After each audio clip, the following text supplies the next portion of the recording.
Bismillahirrahmanirrahim. Alhamdulillahirabbil alamin.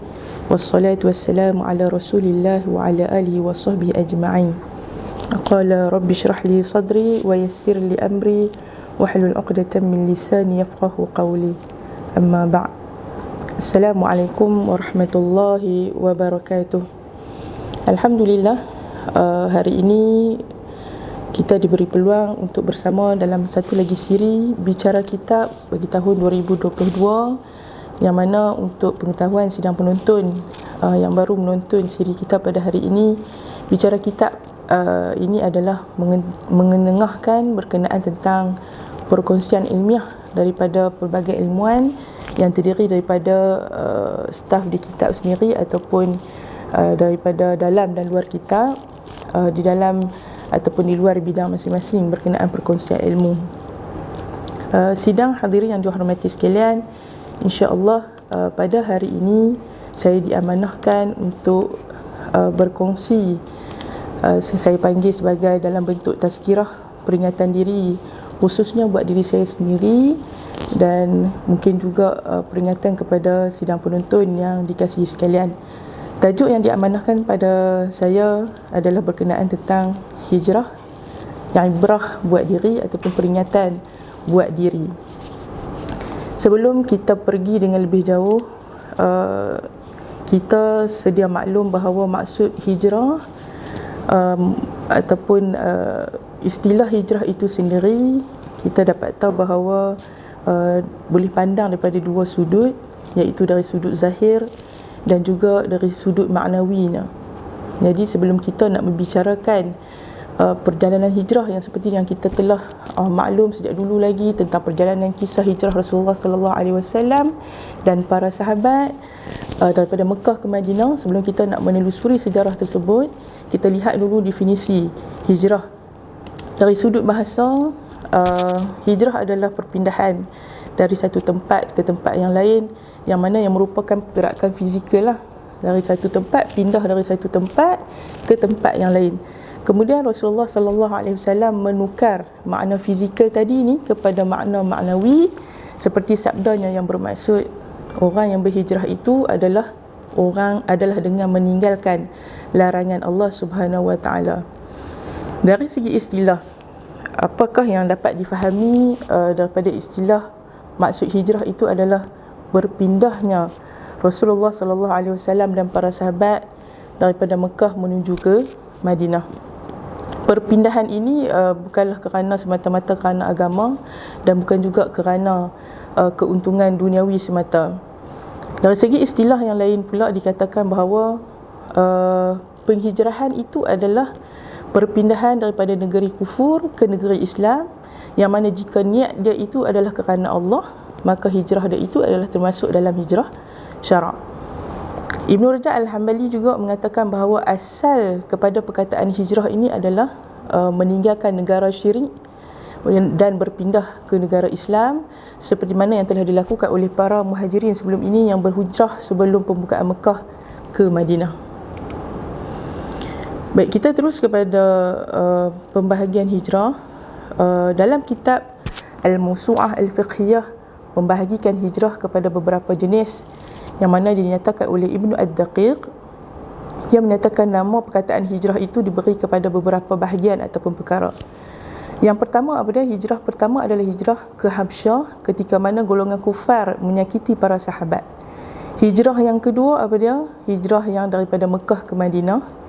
Hijrah yang ketiga pula adalah hijrah berbagai kabilah dan kaum kepada Nabi SAW untuk mempelajari hukum syarak. Kemudian setelah hijrah, mereka pulang ke halaman masing-masing untuk mengajar kaum mereka sendiri. Hijrah yang keempat, hijrah bagi sesiapa yang memeluk agama Islam di kalangan penduduk Mekah sendiri, datang mengunjungi Nabi Muhammad sallallahu alaihi wasallam, kemudian pulang semula ke Mekah. Dan manakala hijrah yang kelima, iaitu sesiapa yang berhijrah daripada segala larangan Allah Subhanahu wa taala. Hijrah yang kelima nantilah yang kita akan bicarakan dengan lebih detail sebentar lagi. Masih lagi di dalam berkenaan tentang pembahagian hijrah, menurut Ibnu Al-Qayyim Al-Jauziyah menyatakan bahawa hijrah ini terbahagi kepada dua, iaitu hijrah dengan tubuh badan. Seperti awal tadi saya sebut, hijrah dari segi fizikal dari satu negeri ke negeri yang lain. Manakala hijrah yang kedua apa dia? Hijrah dengan hati, iaitu hijrah kepada Allah dan Rasulnya, yang mengandungi kecintaan hanya kepada Allah dan mengelakkan cinta yang selain daripada Allah Subhanahu Wa Taala. Baik, berdasarkan saya nak petik dalam satu surah ayat yang ke-100 daripada surah An-Nisa.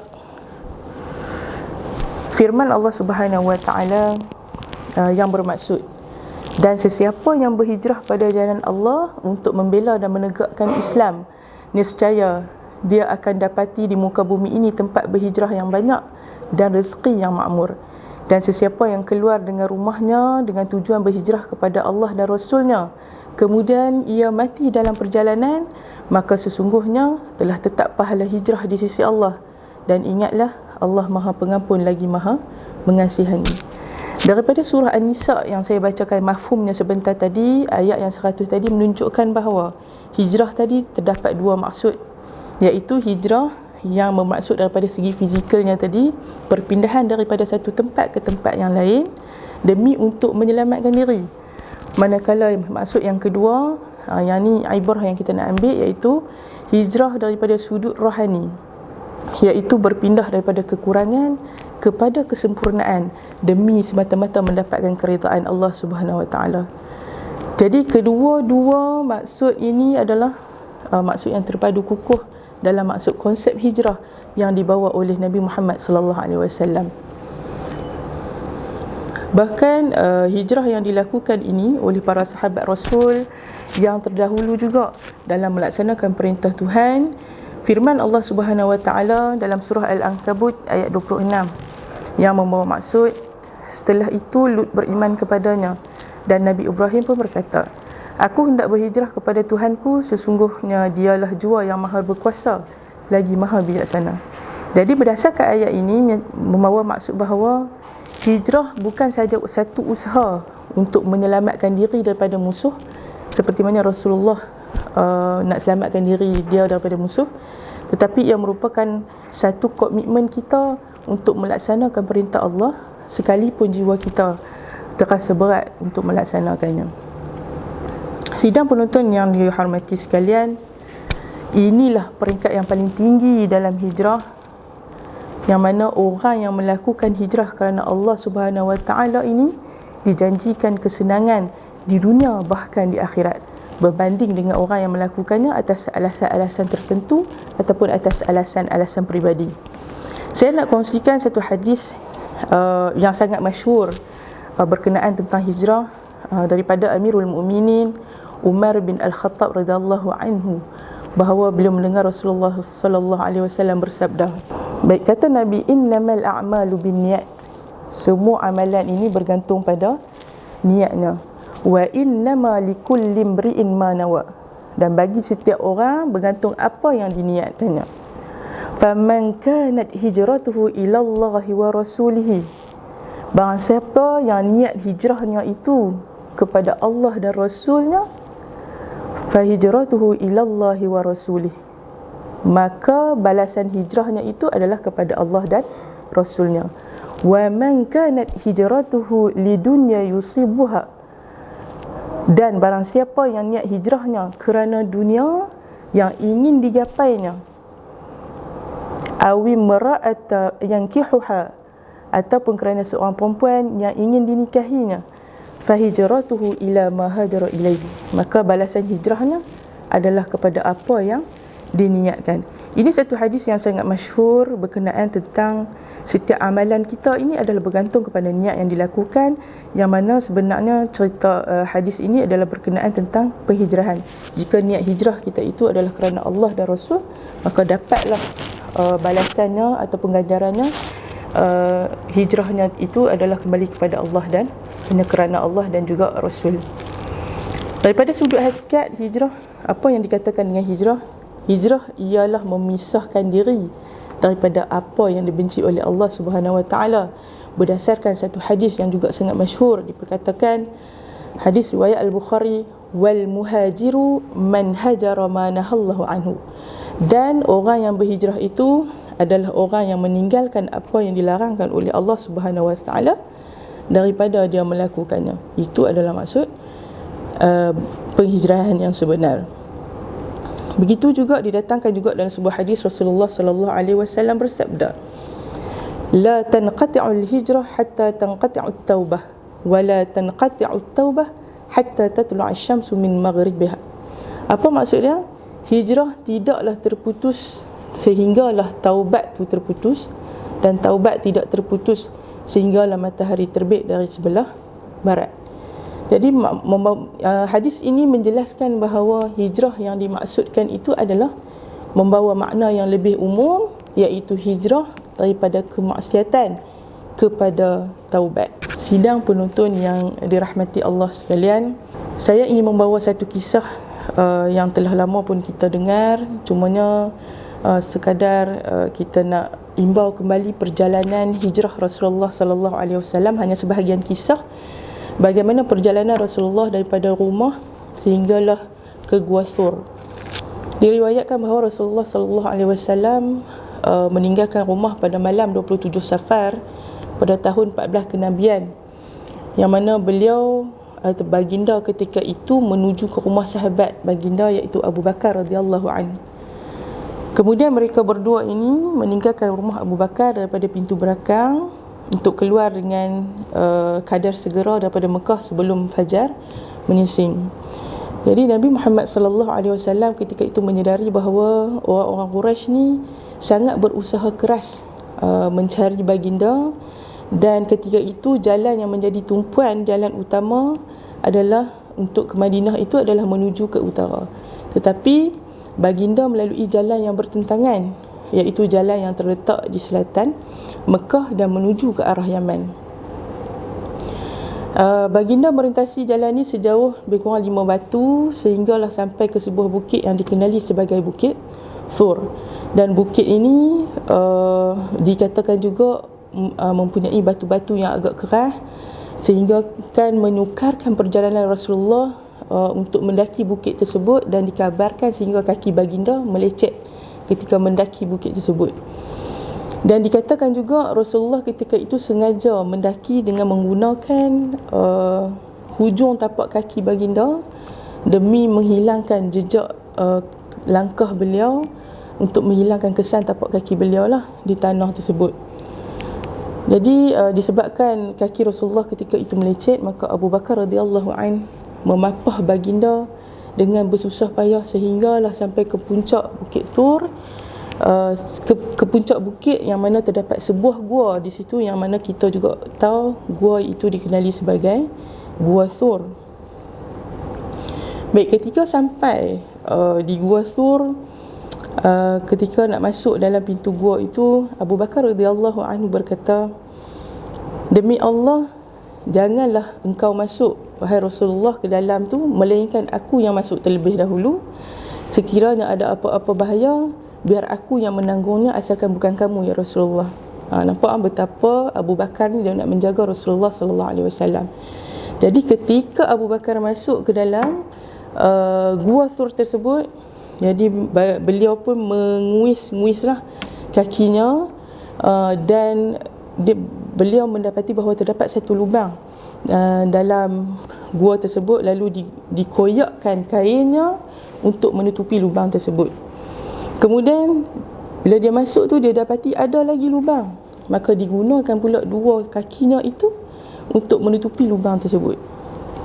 Kemudian dah selesai dia tutup lubang tu, maka barulah dia mengajak Rasulullah sallallahu alaihi wasallam untuk masuk ke dalam gua. Kemudian baginda pun terus mendapatkan Abu Bakar dan terus meletakkan kepala ke pangkuan sahabat baginda sallallahu alaihi wasallam. Kemudian lalu tertidur. Kemudian saat Rasulullah sedang lena tertidur, tiba-tiba kaki Abu Bakar ketika itu disengat oleh binatang berbisa daripada lubang tersebut. Namun beliau cuba menahan tanpa bergerak sebab punya kasih dan sayangnya kepada Rasulullah. Beliau tak mau bergerak supaya tidak mau menyedarkan Rasulullah daripada terjaga, sehinggalah air mata beliau mengalir dan menitis jatuh di atas wajah baginda. Kemudian disebabkan itulah Rasulullah sallallahu alaihi wasallam terjaga dan berkata, "Apa yang terjadi kepadamu wahai Abu Bakar?" Kemudian barulah beliau menjawab, Abu Bakar kata apa? "Aku disengat ya Rasulullah." Kemudian barulah baginda tadi bangun, Nabi Muhammad bangun dan meludah ke tempat sengatan tersebut, maka hilanglah segala kesakitan yang ditanggung oleh Abu Bakar radhiyallahu an. Dan diriwayatkan juga bahawa Rasulullah sallallahu alaihi wasallam dan sahabat baiknya ini mendiami gua tersebut selama 3 malam, iaitu bermula malam Jumaat, Sabtu dan Ahad. Hadirin sekalian, sebahagian cerita yang saya ungkapkan sebentar tadi bukanlah sekadar cerita kosong sahaja, tetapi saya ingin bawakan kepada penonton sekalian berkenaan tentang ibrah ataupun pengajaran yang kita boleh dapatkan daripada kisah penghijrahan, kisah susah payahnya Nabi bersama dengan Abu Bakar ketika mana cuba menyembunyikan diri mendaki Bukit Thur tersebut daripada musuh-musuh yang mencarinya. Dan ibrah yang pertama ingin saya kongsikan adalah ahli sejarah pernah menceritakan bahawa Allah Subhanahu wa taala telah mengirimkan labah-labah untuk membinasakan di pintu gua itu, sedangkan labah-labah itu merupakan makhluk yang boleh dikatakan makhluk yang paling lemah sekali.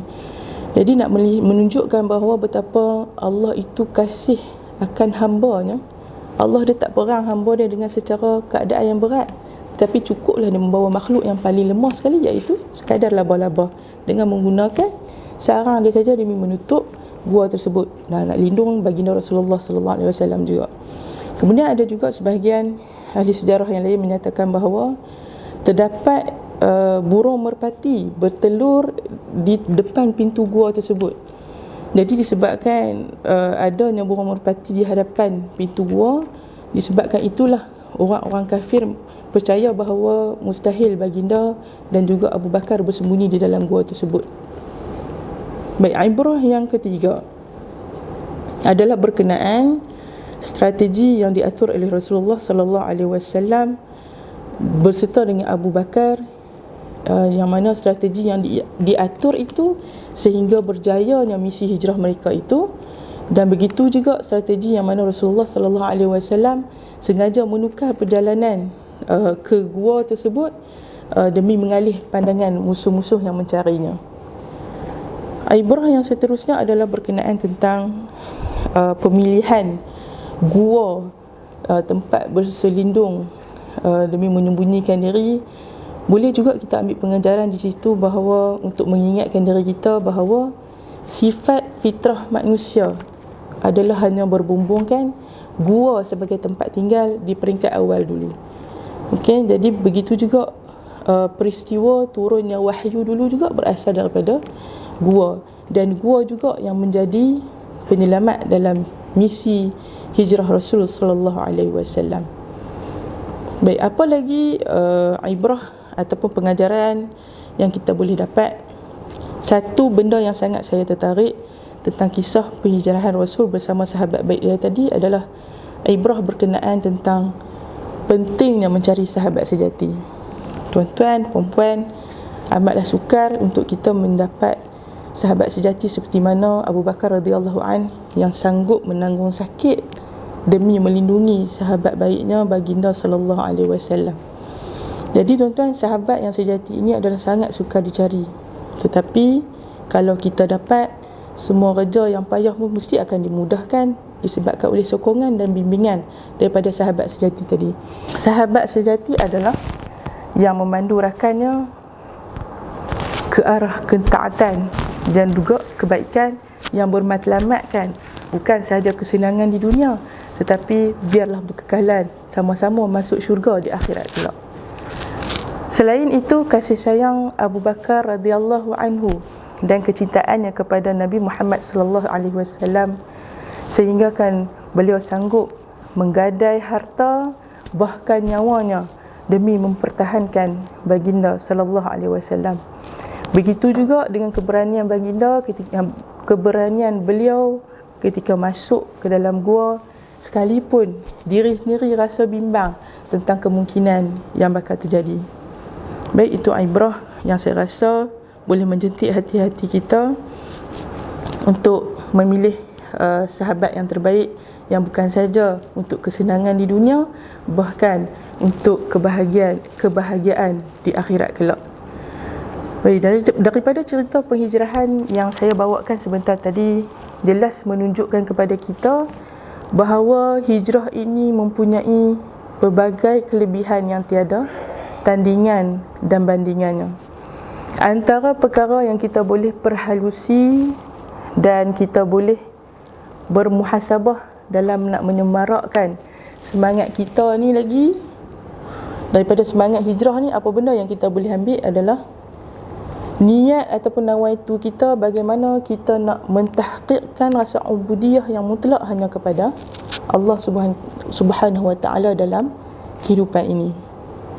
Yang kedua adalah bagaimana cara kita nak tanamkan pembuangan semua rasa sifat mazmumah yang berada dalam diri kita, seperti hasad, dengki, tamak, halawa, dan menggantikan segala sifat mazmumah tadi dengan sifat mahmudah yang dianjurkan oleh agama Islam. Oleh itu, sidang penonton yang dikasihi sekalian, sesungguhnya hijrah ini adalah satu kejayaan yang mesti kita perolehi apabila disertai dengan nawaitu untuk mencari maradatillah ataupun keredaan Allah Subhanahu wa ta'ala. Begitu juga hijrah kita yang sebelum ini, yang mana dilalui oleh para rasul, merupakan adalah muqaddimah kemenangan, seperti mana sunnah para rasul sallallahu alaihi wasallam sejak dulu lagi. Apabila kita mengamati penggunaan kalimat hijrah daripada hadis-hadis yang saya dah sebutkan sebentar tadi, rupa-rupanya makna hijrah ini bukanlah sesempit yang kita sangka, bahkan ia membawa makna yang lebih luas lagi. Bukanlah sekadar cerita perpindahan Rasulullah sallallahu alaihi wasallam daripada Mekah ke Madinah, bukan sekadar itu sahaja, bahkan hijrah ini meliputi upaya untuk berpindah daripada keburukan kepada kebaikan, daripada kejahilan kepada ilmu pengetahuan, daripada cara hidup yang jauh daripada Islam kepada cara hidup yang selari dengan Al-Quran dan As-Sunnah. Oleh itu, tuan-tuan sidang penonton yang dikasihi sekalian, hijrahkanlah diri kita daripada seorang pendosa yang sering melakukan kemaksiatan kepada seorang hamba yang selalu menambah amal kebaikan demi mencari keridhaan Tuhan. Hijrahkanlah diri daripada seorang hamba yang angkuh dengan jawatan kepada seorang yang bersyukur dengan segala nikmat Tuhan. Jika sebelum ini kita merupakan seorang ketua ataupun secara peribadinya siapa sahaja yang hanya tahu mencari salah, hijrahkanlah diri kita kepada seorang yang belajar mendekati dan membimbing, bukan seorang yang cepat menghukum. Jika sebelum ini kita adalah seorang pekerja yang selalu culas dengan amanah yang diberikan, maka hijrahkanlah diri agar menjadi pekerja yang memberati sifat amanah itu sendiri sebagai seorang pekerja. Jika sebelum ini kita jauh daripada Tuhan, maka bermula pada saat ini hijrahkanlah diri untuk mendidik hati kembali mendekati Tuhan. Sidang penonton yang dikasihi sekalian, berdasarkan tajuk hijrah yang diberikan ini, maka saya yakin dan percaya, walaupun tidak banyak, cukuplah sedikit daripada kata-kata saya tadi mampu menjentik hati para pendengar untuk berhijrah daripada segala keburukan kepada segala kebaikan, daripada kemaksiatan ke arah mencari keredaan Tuhan. Sekian dahulu daripada saya. Segala yang lemah dan keburukan itu adalah daripada diri saya sendiri, dan segala yang baik itu adalah datang daripada Allah Subhanahu wa ta'ala. Sebelum saya meninggalkan tuan-tuan, maka ada satu baik kata-kata ingin saya tinggalkan. Berhijrahlah kerana Tuhan, bukan kerana mengharapkan pujian insan. Berhijrahlah kerana redha Tuhan, bukan kerana dipandang megah oleh insan. Berhijrahlah ke arah kebaikan selagi hayat dikandung badan. Sekian dari saya. Assalamualaikum warahmatullahi wabarakatuh.